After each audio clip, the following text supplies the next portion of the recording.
Food first, then. A meal de urza there. Do you like honey? And do you eat honey? local? Of course. Yeah, the local honey, and it's healthy for you to eat local honey. Okay. Yeah, I think that's absolutely right. And I think it's, if you like honey, or even if you don't, it's medicine. And when you get to a place, it's good to have a spoonful of the honey. Don't kill it in a hot drink, because that, I think, does away. I mean, although it tastes good, I think it does away with a lot of the helpful compounds in honey to just pour boiling water on it, as you might imagine. So if you have a spoonful of it, you're getting in touch with all the local pollens and the ecosystem, literally, aren't you, through the work of bees. And I think in the way that some people used to eat soil when they arrived in a place, eating honey is a much more civilized way of maybe getting and in touch. I'll take the honey, thanks. Hold the dirt. Yeah. Hold the dirt. I've never heard of that. Hold the dirt. Right, okay. Honey, dirt. Oh, wine. I can do wine too. Yes, I'm feeling wine and honey. Give me the dirt. No, no. This is actually, one of these is apple cider vinegar. Yeah, so that would work. Okay. That would work with the honey, wouldn't it? Some of that. Apple cider vinegar. Yes, it would work to take after the apple cider vinegar. No, you can put them together. Some people swear by this in the mornings, Heather. Yeah, I know. I actually have some. I'm supposed to be doing that, but I'm kind of bad at healthy routines. Little reminder. Yeah. No, it is. Apple cider vinegar is supposed to be good for and all kinds of things. Sweeten it with the honey, and you've got a honeygurt, and very healthful. But obviously, put the honey in late into making the drink, otherwise you'll kill all its vital ingredients. This one, vinegra. This is a vinegar here with a little bit of a sediment in the bottom, so you know what we did. Yeah. These are made by Oriel over at Quinta Essencial. That's Jazz's partner, and she makes all these fabulous ferments. So I'm looking forward to having that in. Nice. So you would as well. You like a bit of vinegar too on a salad? Yeah, vinegar is great. Yeah. Yep. Okay. Apple cider vinegar and that wine vinegar, and of course, if I'm making my salad dressing, his stone pressed, his own fruit. From his own quinta there, and I'm really looking forward to that. That is not going to be cooked. That will only be taken cold in salad dressings, or even again as a medicine. A spoonful of that is going to be great, and you can always stick it in your ear as well if you've got an ear infection. Now this is slightly different. Then you can. That's the only thing. I believe you. I didn't say couldn't. It was cute. It's the only way British people used to take olive oil. The only place you could get olive oil in Britain a few decades ago was your ear. No, in a chemist. Before you put it in your, it was medicinal. Wow. Yeah. At sauerkraut, yes or no? In the right setting, like corned beef and sauerkraut. Yeah, I thought you might say that. Yeah. Sandwich with some of that on it. Yeah, that sounds good. Yes, definitely. Yeah, marbled rye, dark marbled rye, and corned beef. Yeah, you're making me want to go to. But hold the dirt. Chicago.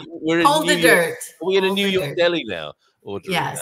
Fantastic. Yes. Oh, Mel de Urz is Heath Heather honey. That's nice to know. Thank you, Antonio, for that. Is Heath? The Urz is the Heath, the Heather. So there you go. That's right. You could be called Urza as Heather, possibly. I don't know if that's a literal translation. Well, they definitely say eater. So Urza might be eater. That might be prettier actually than eater. Yeah, they say eater beander. So eater beander. Eater beander. They literally, that's the Portuguese, like non-English speaking translation of my name. My name really confuses them. Yes. They get my husband's name, no problem, but of course mine, that's a feature, possibly, isn't it? How Portuguese people do your name when you come here. For me, I'm like, what's your name? Chamo-me Carl or Carlos. And so, okay, Carlos, get that. And then because I'm British, it'll be like, Dom Carlos. Like Dom Carlos. It's like King Charles. And I'm like, no, not like King Charles. I am Dom Carlos Cuatro. Yeah, like Carlos Charles. Carl. But you're lucky because they get your name. Like literally, my name just stops them, and then they'll give me a piece of paper to write it down, and it's so I wish I had a name like Carl they would get, or at least Carlos, is close enough. But there's nothing that Heather, is Heather adjacent that we maybe have a renaming ceremony, and you after an initiation. This is what we can do for people. We can initiate them with a Portuguese name. We should all have That's Portuguese a good idea. names. We should have. I've actually, Clara is a family name, like one of my great grandmothers, and I've heard that was Portuguese, but then I've never heard anybody have that name. So maybe that's just yet another. But pronounceable name. And quite close to the word claro, isn't it? So Clara. Yeah. That could work. True. Could work. They could probably at least come out with. I think the H in the beginning. It's a tricky one. And HEA, that just they don't know where to go. Okay, well, we're renaming Thunderduck Senor Pato here as well. I've been listening, says Senor Pato, listening while packing for a short trip. Excellent. And smash that like button, T-Duck is saying as well.